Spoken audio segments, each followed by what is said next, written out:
Hello everyone, and welcome to Chapter 2, which deals with polynomial and rational functions.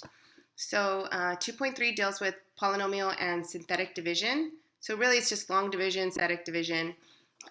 So we're going to go into long division, synthetic division, which is basically a shortcut to divide polynomials by binomials of this form x minus k. And then we're going to get into the remainder theorem and the factor theorem, which is basically just a special case of the remainder theorem. Okie dokie. So long division of polynomials. So suppose you're given a graph, f of x equals 6x cubed minus 19x squared plus 16x minus 4. And you can see this graph right here. It's a cubic function, right? It comes from down here and it has a little wiggle and it goes back up. Notice that there is a 0 at x equals 2, yeah?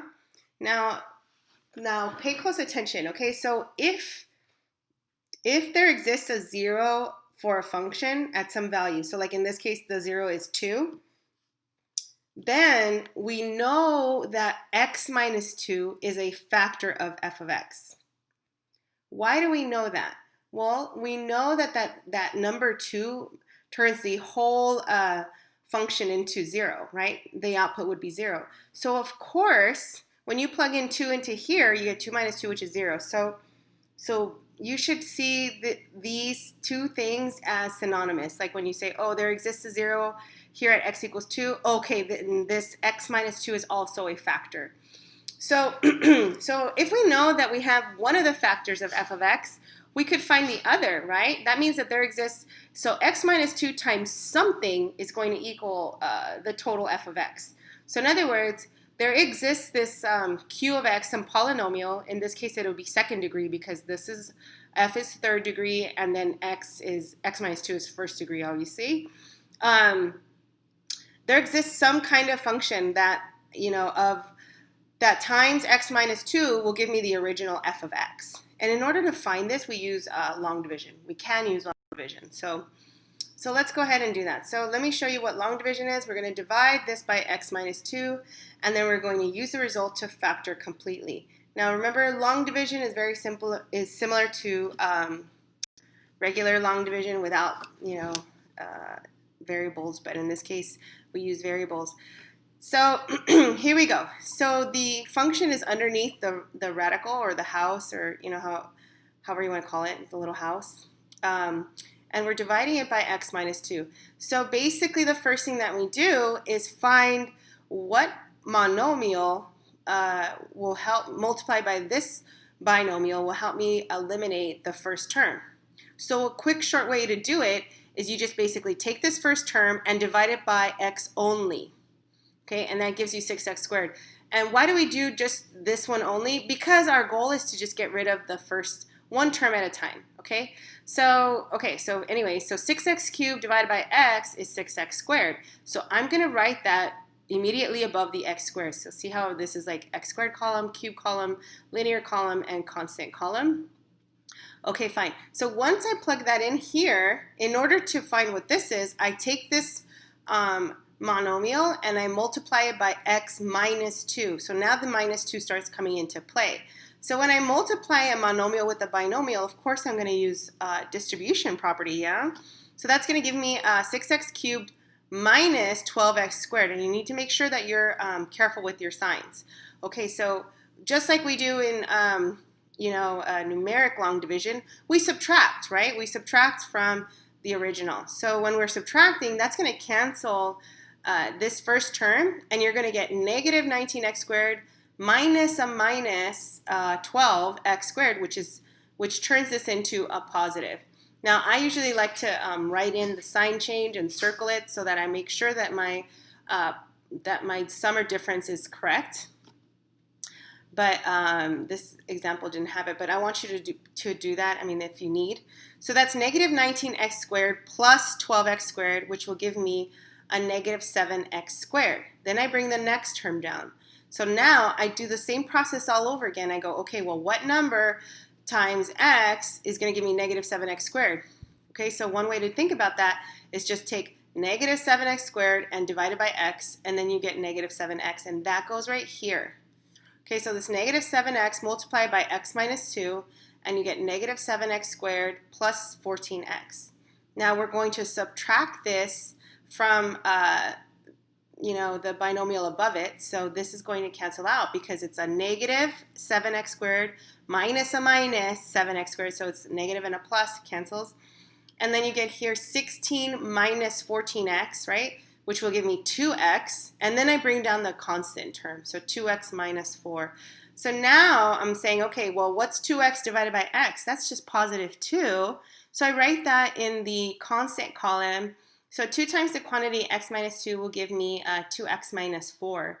And then when I subtract this from it, since it's exactly the same, I'm going to get 0. Okay, so this actually divided pretty evenly, yeah, which we expected, right? Because it is a factor. So then we can say, okay, well, because of long division, I know that the function 6x cubed minus 19x squared plus 16x minus 4 is equal to x minus 2 times, like the binomial x minus 2 times our result, which was 6x squared minus 7x plus 2. But we could factor this, yeah? We could factor this using reverse box, reverse FOIL, rainbow, however you want to call it. And you can factor this to become 2x minus 1, 3x minus 2. And so now, when we have linear terms like this, when x is to the power 1, we can say that we fully factored this. So, right. So usually, in this case, since it was a factor, the long division process produced a remainder of 0, right? But a lot of times, long division will produce a non-zero remainder. And let's do an example, a super fun example of that. So let's say we're dividing x squared plus 3x plus 5, so that's in here. We're dividing by the binomial x plus 1, yeah? So x squared over x is x, and then I'm going to take this x, multiply it by the entire binomial, and write my result down here immediately underneath the house, right? So x times x plus 1 gives me x squared plus x, and now I'm going to subtract this quantity by whatever's underneath. So I'm going to, I can change this to a negative. I can make this negative x squared minus x, and then cancel out the x squareds, and 3x minus 1x is 2x, and then I bring down the 5, so that gives me 2x plus 5, and then I ask myself the same question again. What times x gives me 2x? And the answer will be 2, so then that's positive, so there's a plus. Then 2 times the quantity x plus 1 will be 2x plus 2. And since we need to subtract this from the top, from what immediately is above it, so that cancels out the 2x's as planned. And then 5 minus 2 will be 3, and this, my friends, is our remainder. So previously it was 0, but in this case we actually have a remainder. So how would we write that as a solution? And this is how we can do it. So this is what we did originally. We said, okay, I'm going to take this x cubed plus 3x plus 5. I'm going to divide it by x plus 1. And x squared. This should be a squared. I think this is a mistake here. This is a squared. And so my quotient is x plus 2 plus, and then the remainder right here is 3, but it's over whatever it was that you were dividing by, the divisor, x plus 1. Okay, so, and also ignore this little 3. This should be a squared. Okay, so what does that mean? If I take this whole thing right here, and I multiply by x plus 1, that means that I can rewrite the original function x squared plus 3x plus 5 as the product of the divisor and the quotient plus the remainder, which is 3.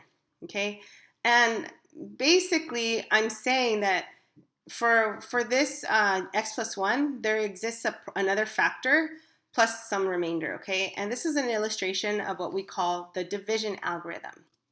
Okay, so the division algorithm, like I know at first glance it looks kind of crazy, but let's just follow me with the theory. So let's say here you have a polynomial f of x, and you have a non-zero polynomial d of x, right, where the degree of d is less than or equal to the degree of f, okay? So like if f of x was like 3x cubed plus 7 or whatever, d of x could be like x squared plus 1, or it could be x minus 1, or it could be x cubed. We don't know. So then if you divide it, there's going to exist another polynomial q of x that we can add it, we can multiply this and give back to f of x. And sometimes there's going to be a remainder. It can either be 0, exactly 0, or the degree of the remainder could be would have to be less than the degree of d of x. So if the remainder is 0, then d of x is a factor or divides evenly into f of x. So another way that people have written the division algorithm is like this, where you have f of x over the d of x is equal to q of x plus r of x over d of x. However, this expression f of x over d of x is improper because f of x is of higher degree to d of x usually. So in other words, but also r of x over d of x would be considered proper because the degree of r of x is less than the degree of d of x. So what do we need to do to apply the division algorithm is we need to write the dividend and the divisor, so basically what we're dividing and what we're dividing by, in descending powers of the variable. And then we insert placeholders with 0 coefficients for missing powers. So let's say you were trying to divide x squared plus 7 by x minus 1. You would have to write underneath the quote-unquote house x squared plus 0x plus 7. Okay, so then finally synthetic division. So synthetic division is pretty awesome because it's a shortcut for long division, okay? And it's really cool because let's say we have it's best illustrated with an example. So in general, in this case, for a cubic polynomial, you have, let's say you have ax cubed plus bx plus cx plus d, and we're dividing by some x minus k. So instead of writing it out and doing long division, all you have to do is take the coefficients in descending order, so a, b, c, and d, and then you take k, because k is what the 0 might be, or whatever it is that you're trying to figure out, and you write k out here. So then you just kind of do this thing where you bring down the a, then you take the product of the number here with k, so the product, and then you add the column. So then you would add these two and write the sum here. Then you would multiply this by k again and put it here, add, right? Then multiply and then add, and whatever's left in the last row, last column will be your remainder, your r. And what's in front here, the first few terms will be your coefficients of your quotient. So this is like ax squared plus whatever x plus a constant.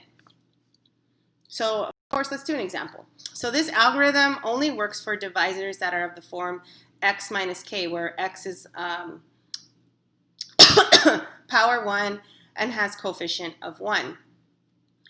So in doing this, remember that if you're dividing by x plus k, that's the same. We can write it in the form x minus k by just writing x minus a negative k.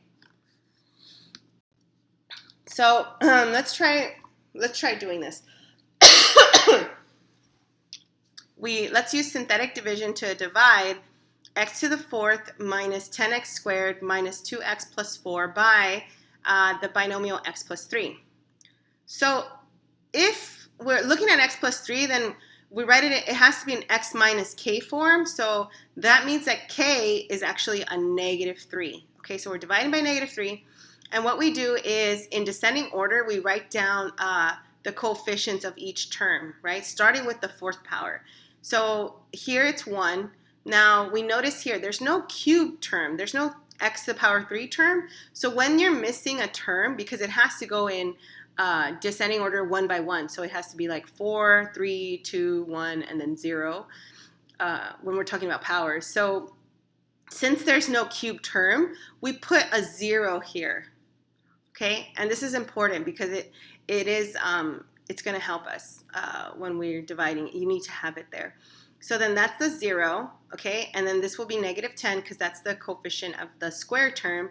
The coefficient of the linear term or of the x term is negative 2, and then the constant term is 4, okay? So that's the first thing. And so the first thing that you do, so see if you can pause the video and try this out, at least write this out. Notice it's kind of funny because it does this weird sideways L thing. You'll see in my notes, I do the same calculation, but I like to put a little box around the 3 and then just do a straight line. So whatever floats your boat, it doesn't matter as long as you're doing the math correctly. Okay, so let's do this. Okay, so how do we solve? So really you're just, you're bringing down, you're multiplying, you're adding. That's pretty much what it is. So we bring down the 1. 1 times negative 3 is negative 3, so that goes here, negative 3. Okay, 0 plus negative 3 is negative 3. Then we're going to take this number and multiply it by the divisor again. So negative 3 times negative 3 is 9. Okay, fine. Then we're going to add these two, and that gives me negative 1.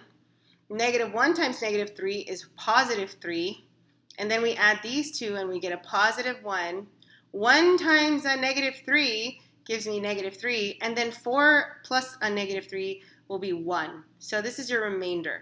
And this is your answer, your quotient, right? Now, since the original function that we're dividing into is a 4th power, your quotient is always going to be 1 degree less. Why? Because we're dividing by technically x plus 3. Even though, yes, we're using shorthand, it's going to be 1 degree less. So my answer, this is going to be the x cubed term, this is the x squared term, this is the x, and this is the constant. So this, now you see why it's important to put a 0 there as a placeholder, because our solution might need it. So finally, so we would write our answer as, so x cubed, right, coefficient of 1, minus 3x squared minus x plus 1 with the remainder of positive, so it's plus 1 over whatever it is that you were dividing by. So in this case, it would be x plus 3. Okay. Finally, let's talk about remainder and factor theorems. So what's the point of synthetic? One of the cool things, not the point, but one of the cool things about using synthetic division is that it allows you to evaluate functions at that number. So the remainder theorem is this. Okay, so basically, if you have a function f of x and you're dividing by a binomial x minus k, you know, x minus whatever number, the remainder is actually going to be the same as evaluating the function at k itself, okay? So what does that mean? We can use synthetic division to evaluate a polynomial function. That's what that means. It's nice because sometimes the calculations involved with doing synthetic division are much easier than, you know, you're plugging it into, like, you know, to the power 4 or to the power 3 or what have you. And in this case, you just go ahead and you add, you're multiplying, you're adding, you're adding, you're multiplying. That's pretty much it. Okay, it's really cool. So basically, if you want to evaluate a polynomial function f of x when x is equal to k, we divide f of x by x minus k, and the remainder will be our f of k. So let's just do an example because that's easier. So let's use the remainder theorem to evaluate 3x cubed plus 8x squared plus 5x minus 7 when x is equal to negative 2. So here we go. We take negative 2, and then we're going to do synthetic division. So you always bring down the first one. Okay, and then 3 times negative 2 is going to be negative 6. We write that here. We add these two together, we get 2. 2 times negative 2 is negative 4. 5 plus a negative 4 is 1. 1 times negative 2 is negative 2. And then add that to the last number, negative 7. And here's my remainder, which is negative 9. So according to remainder theorem, this negative 9 is actually the same as evaluating the function of negative 2, which is pretty cool, I think, right? You could check this, like you could actually plug it in and do the calculation and see that it's negative 9 also. But how nice, right? Like instead of doing cube and then multiply and then square and all of this, you could just go ahead and multiply, add, multiply, add, multiply, add. So it's like, it saves you a little bit of time, and it actually will help you be probably a little bit more accurate. So why do we, like, one other cool thing about the remainder theorem is the very specific case when the function, when the value is a 0, okay? So this is called the factor theorem, okay? So basically what it's saying is that a function f has a factor of x minus k, some number k, if and only if the function evaluated at that number is equal to 0. And we know this because that's what a definition of 0 is, right? F of k is equal to 0, so k is called a 0.